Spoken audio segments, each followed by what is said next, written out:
This is the mdb-spy box. This box is used to monitor the mdb data of the vending machine.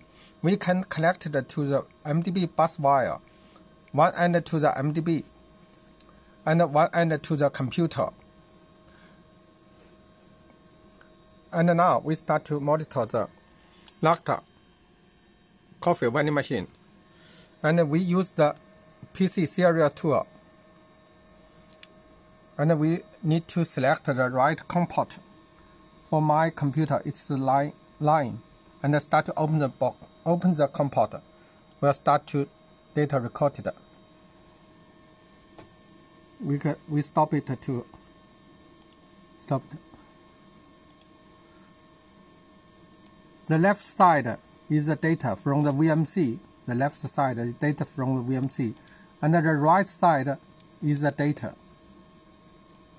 The right side is the data from the slave payment device. This is for the bill acceptor setup command. This is for the coin acceptor. Read the coin tube status.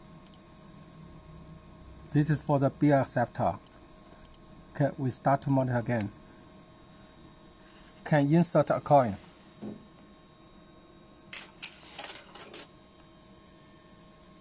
Okay, this is the coin data.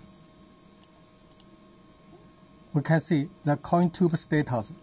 The data is changed to 7. The previous data is 6. So that means 1 coin inserted. Okay, start to monitor again. Thank you.